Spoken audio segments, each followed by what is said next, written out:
What's going on, guys? We are back tonight with another video for you, and to my surprise this morning, I woke up and Avid dropped another update. I am shocked. 2 in 1 month.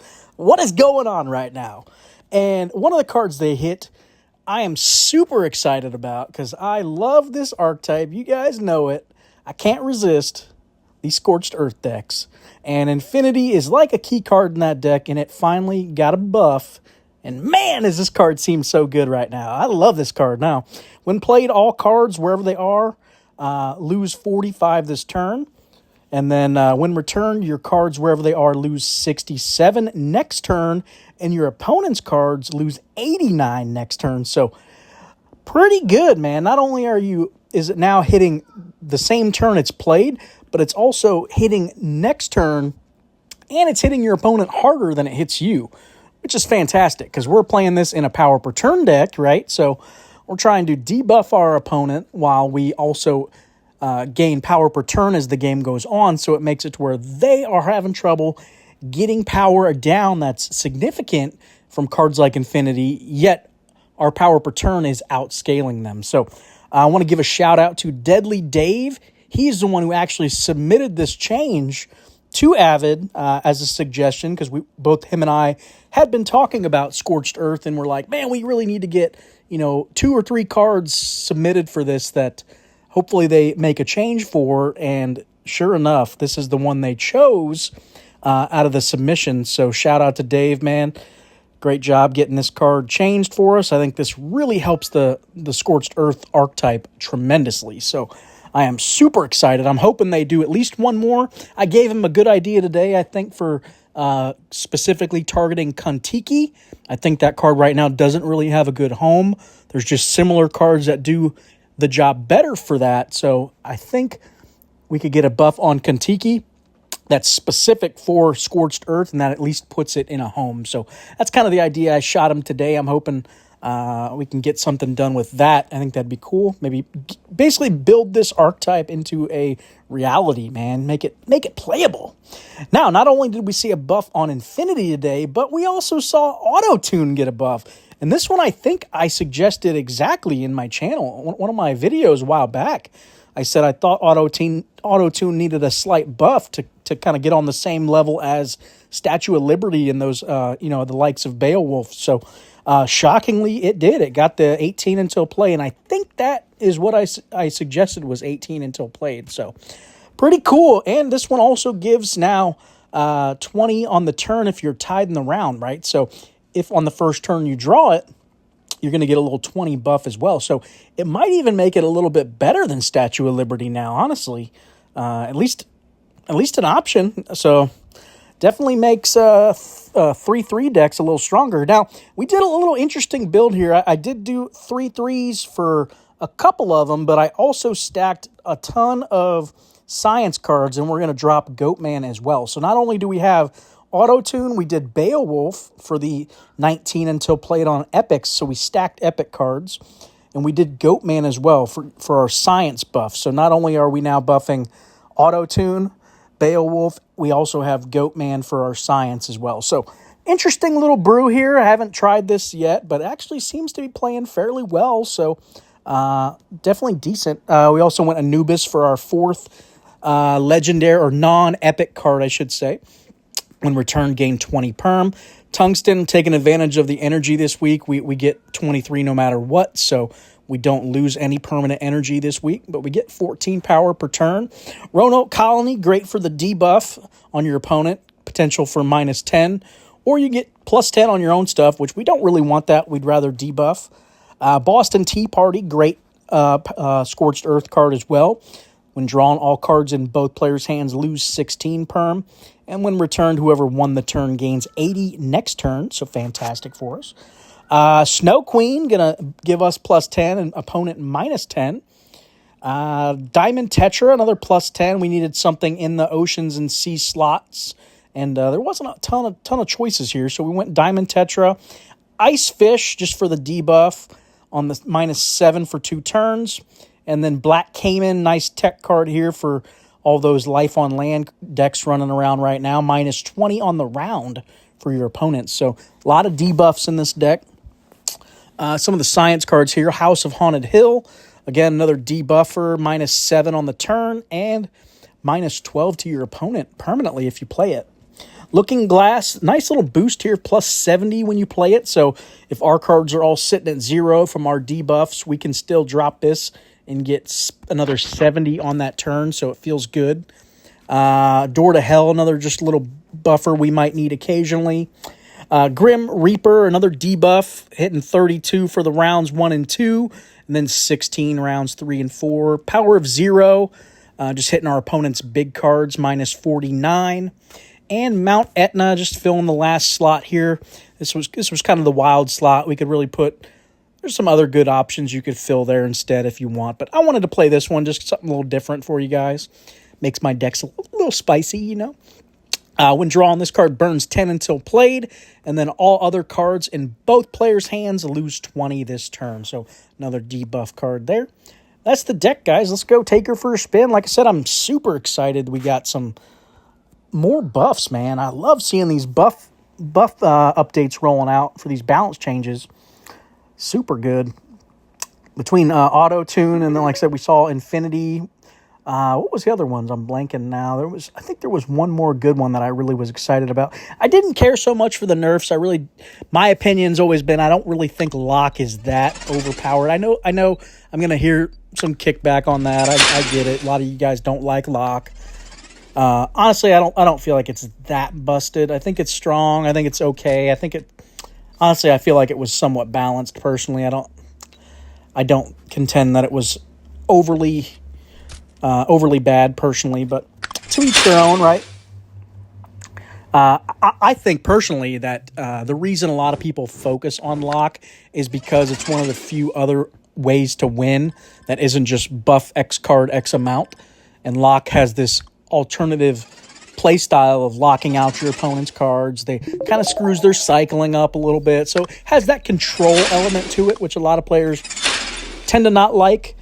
Personally, I think if there were more options for game mechanics that were playable and viable, I don't think Lock would be an issue for most players. I think most players probably wouldn't even pick it just because the randomness of the Lock deck specifically, but that's just my opinion. You know, I think if we had, like, let's say 10 more game mechanic options that were viable archetypes, I don't think people would be complaining about Lock personally.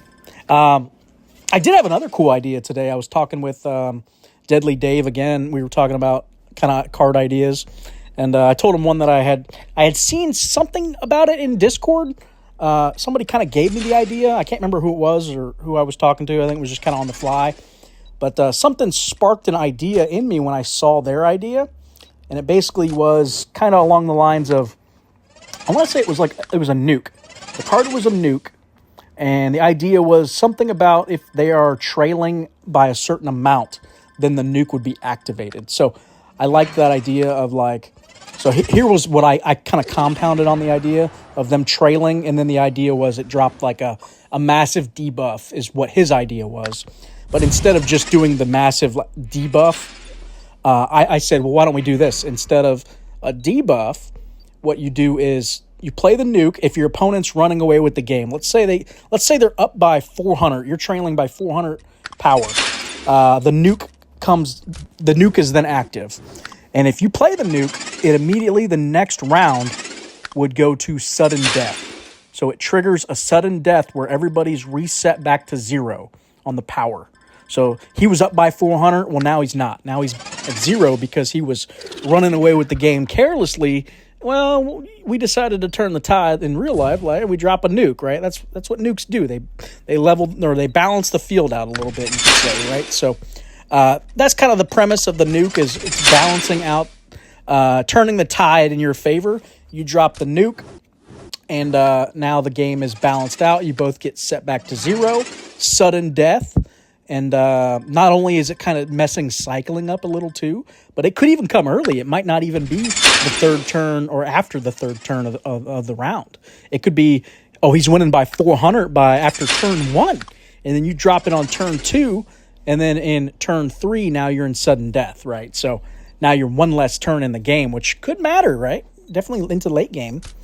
So that was kind of the idea, is And you could even have it swing in your favor so that maybe there is a slight debuff on your opponent as well. So not only is it sudden death, both players at 0-0, but maybe their cards in hand are now -20 at the start of the next turn as well. So you already get that sudden death advantage. I think that'd be a really neat card, and primarily just to keep people from running away with games, because I don't want to get too far ahead of you, because dang, now there's this threat looming of, does he have the nuke in his hand? Could he play that? And the other cool thing is we know Bobblehead just dropped. There's only 3 nuclear cards. You could literally make this whole archetype around nuclear cards where you're trailing. Just keep them, the idea of nukes being you're trailing, and that's what triggers the nuclear cards. So just like Bobblehead wants to have nuclear cards, he's buffing, basically buffing permanent stacks for the late game. So you want this idea of basically you're losing early rounds to win, to basically get buffs for the late game. So we see a lot of other cards like that, like kind of like WebDriver Torso or Hell that wants to lose a couple early rounds. You've got Cartwheel Galaxy, kind of the same premise there. So that's kind of the idea, is cards that want to lose rounds early, and then activates the nukes when you're trailing by quite a bit. Or, it doesn't give me just one nuke card, but there could be other cards that do something similar, but maybe not to the extent of, going to a sudden death match. But if I'm trailing by this much, it activates this or something, Just some buffs or something cool, I don't know. Just a thought. But I think they could make a whole new meta type built around trailing. That was kind of the idea. I think I got to save this. Let's do this. Is it enough? Looks like it. So doing pretty good this game so far. Up 2-1 against the Amphibians. Let's see if we can pull this bad boy out. I don't know if you guys have been, if you saw the Rogan podcast that just dropped with Tucker Carlson. Pretty interesting. Talks about... wait, hang on. Let me think this through. Yes, we want you here. And actually, let's put you here. And we'll do you here. No, you. But yeah, anyway, he got Tucker Carlson on his show. It's been pretty interesting. Right out the gate, they start talking about UFOs. And apparently Carlson had gotten from somebody he knows deep within the government or something, sent him a memo about a UFO program that the government was undertaking. Some top secret thing. And he was talking about it on the podcast. I'm like, oh my goodness.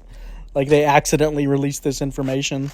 So I thought that was kind of cool. So apparently Tucker's big into the UFO scene as well. Like the I wouldn't call it scene, but like he likes that stuff as well. So definitely interesting. I saw another article today right after I listened to that podcast of Elon Musk talking about aliens. Like I guess after Carlson had brought it up, it's in the news now. So Elon's like, I haven't seen anything about aliens or any physical data that they're coming in from the skies. And Carlson's like, well, maybe they're coming out of the ocean, man. Maybe they've been here the whole time. That's what they talk about in the ancient texts, right? That they've been here the whole time, basically. So who knows? Very possible. Uh-oh, we just get hit by... Oh, that kind of stinks. I should have held Tea Party just in case, because now he's going to get a jump on me on the next turn. So that was probably a mistake there. Probably should have thought that through a little better. But, I get talking and I done screw up my gameplay.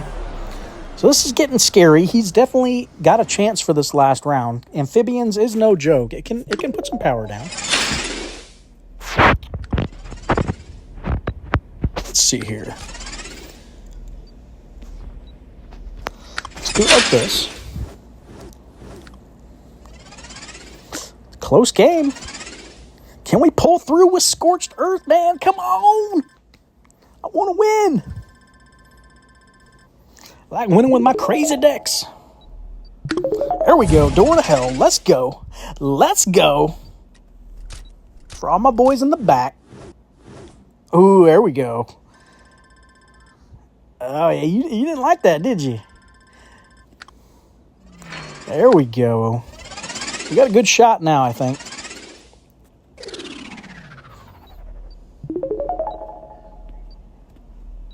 All right, let's see here. I don't want to do this. Definitely debuffing him. That's why I played that where I did. Minus 20, and we're going to get a plus 70 there. He's going to need 700. Minus 60. I don't think he's got it.